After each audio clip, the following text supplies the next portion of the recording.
हिंदी में यूपीएससी की तैयारी से संबंधित प्रोग्राम्स को देखने के लिए सब्सक्राइब करें स्टडी IQ-IAS हिंदी। नमस्कार, बहुत बहुत स्वागत है आप सभी का स्टडी IQ-IAS हिंदी में। मेरा नाम है अतुल जैन। तो भाई, भारत में जैसा कि आप सभी ने सुना होगा, बहुत दिनों से चर्चा में है, बड़े समय से बड़ा वाद विवाद चल रहा है कि ये नए 3 क्रिमिनल कानून भारत में लागू हुए हैं। तो भाई, हम जानते हैं ये 3 कानून जो हैं ये संसद ने पारित कर दिए थे, राष्ट्रपति महोदया ने अपनी स्वीकृति दे दी थी, लेकिन सरकार ने यह कहा था कि ये 1 जुलाई की मध्य रात्रि से लागू होंगे, यानी कि जब कल रात 12 बजे से ये भारत में लागू हो गए हैं। अब भारत में IPC, CRPC, Indian evidence act नहीं है, बल्कि जो 3 नए कानून सरकार लेके आई है वो अभी लागू हो चुके हैं। ठीक है, तो इनके बारे में विस्तार से हमने बहुत सारी चर्चाएं करी हैं। आज मैं आपको बताऊंगा कि भारतीय न्याय संहिता के तहत पहला मामला जो है, पहली FIR दर्ज हो गई है। और ये पहली FIR क्या है ये आपको बताऊंगा। अपने आप में ऐतिहासिक है, हालांकि एक अपराध की बात है छोटे से, लेकिन तब भी एक अपने आप में ऐतिहासिक है कि भाई पहला मामला क्या दर्ज हुआ है। आपको इसके बारे में एक बार मैं जल्दी से बता दूंगा। तो ये चर्चा करने के पहले आपको बता दूं कि भाई हमारा P2I बैच जो है 8 तारीख से शुरू हो रहा है, लेकिन अभी उस पर लगी है वर्ल्ड कप जीतने की खुशी में विक्ट्री सेल लगी है। 3 तारीख तक आप AJ लाइव कोड लगा के 25,999 में जुड़ सकते हैं। रोज 3 घंटे की live class, mentorship, daily practice questions, pre और मेंस के क्वेश्चंस का डेली असेसमेंट आपको मिलेगा। इसके अलावा प्री मेंस की टेस्ट सीरीज, 18 प्रिंटेड किताबें आपके घर पे, और अगर आप प्री क्वालिफाई करते हैं तो मेंस की तैयारी के लिए आपको हम दिल्ली बुलाएंगे। आपका रहना, खाना, पढ़ना सब इसी खर्चे के अंदर समावेशित होगा। तो आज ही इस बैच से जुड़ जाइए और अपनी तैयारी को एक सही आकार प्रदान कीजिए। याद रखिए, बैच 8 तारीख से है, लेकिन सेल 3 तारीख तक है। तो जुड़ना है तो 3 तक जुड़िए, वरना 29,999 देने पड़ेंगे। ठीक है जी, चलिए। तो भैया, जैसा आपको मैंने बताया कि भारत सरकार ने क्या किया है, संसद ने एक भारतीय न्याय संहिता, जो पहले हमारे यहां IPC होता था, उसकी जगह भारतीय न्याय संहिता लागू कर दिया है। ये आप जानते हैं 3 नए कानून कौन से हैं। IPC, इंडियन पीनल कोड जो था, उसकी जगह जो हो गया है भारतीय न्याय संहिता लागू हो गया है। ठीक है, इंडियन एविडेंस एक्ट की जगह भारतीय साक्ष्य संहिता। ठीक है, ये लग गया है आपका एविडेंस एक्ट की जगह, कि भाई कोर्ट में एविडेंस कैसे जमा किए जाएंगे, इसकी जगह एविडेंस भारतीय साक्ष्य संहिता आ गया है। और भारतीय नागरिक सुरक्षा संहिता, इसको दूसरा यूज करते हैं यार, ये अटक रहा है। हां, भारतीय नागरिक सुरक्षा संहिता, ये लग गया है आपका CRPC की तरह। CRPC की जगह ये लग गया है।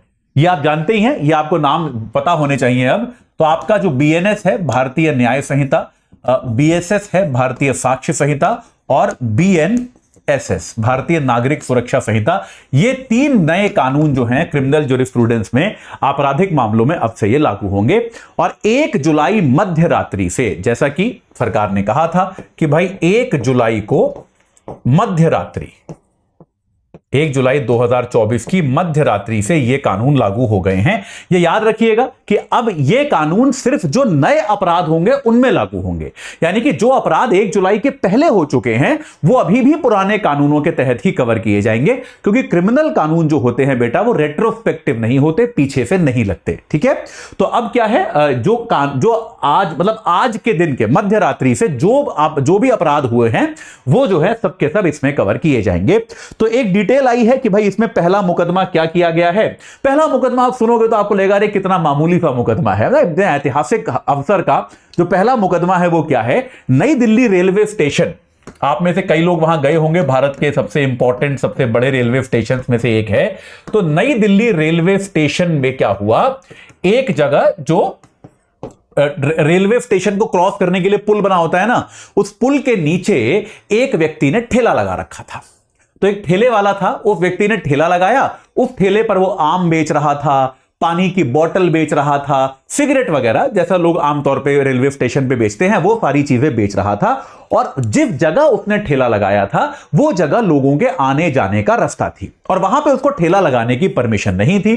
तो दिल्ली पुलिस के एक सब इंस्पेक्टर ने भारतीय न्याय संहिता के तहत उस पर मामला दर्ज कर लिया है। तो भाई ये जो व्यक्ति जो इस अपराध का ऐतिहासिक तौर पे भागीदार बना है, ये बिहार का रहने वाला है। एक पंकज कुमार नाम का व्यक्ति है, इसका नाम इतिहास के पन्नों में दर्ज हो गया, इस बेचारे को पता भी नहीं चला होगा।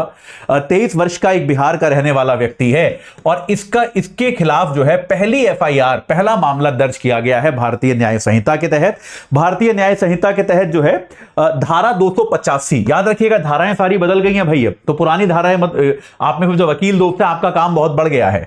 तो भारतीय न्याय संहिता की धारा 285 के तहत लोगों के आवागमन के मार्ग को बाधित करना, लोगों के किसी सार्वजनिक जगह पर आप जब कब्जा कर लेते हैं और लोगों के आवागमन को बाधित करते हैं, तो ये जो है ये भारतीय न्याय संहिता की धारा 285 के अंतर्गत आता है।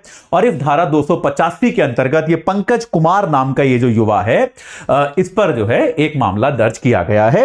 तो मेरे ख्याल से अब मुकदमा चलेगा, थोड़ी बहुत सजा शायद इसको होगी, लेकिन जाने अनजाने में इस व्यक्ति का नाम जो है इतिहास के पन्नों में दर्ज हो गया कि भारतीय न्याय संहिता के कारण ये कमला मार्केट जो दिल्ली में पुलिस स्टेशन है, नई दिल्ली स्टेशन के से निकलते ही है, वहां पर जो है इसके खिलाफ एक मामला दर्ज हो गया है। ठीक है, चलिए देखते हैं। इसकी बहुत आलोचनाएं हैं, बहुत सारी चर्चाएं भी चल रही हैं कि भाई इसमें क्या बदलाव किए जाने चाहिए। और शुरुआत में काफी दिक्कतें भी आएंगी क्योंकि पुलिस वाले या न्यायालय जो है इसके लिए ट्रेन पर्याप्त मात्रा में है कि नहीं, इसकी भी जानकारी नहीं है। लेकिन आगे धीरे धीरे देखते हैं कि ये कानून जो है किस तरह से प्रदर्शन करते हैं। अभी के लिए इतना ही, कुछ और प्रमुख इसमें होगा तो मैं आपको बताऊंगा। जाते जाते फिर बता दूं, अपनी तैयारी को सही आकार दीजिए। 3 तारीख तक सेल लगी है, विक्ट्री सेल, उसका लाभ उठाइए। 25,999 में जुड़ जाइए। 8 तारीख से बैच शुरू हो रहा है। अपने पसंदीदा टीचर से पढ़िए और यूपीएससी की तैयारी को अच्छी तरह से पूरा कीजिए। इस चर्चा से जुड़ने के लिए आप सभी का बहुत बहुत धन्यवाद। हिंदी में यूपीएससी की तैयारी से संबंधित प्रोग्राम्स को देखने के लिए सब्सक्राइब करें स्टडी IQ IAS हिंदी।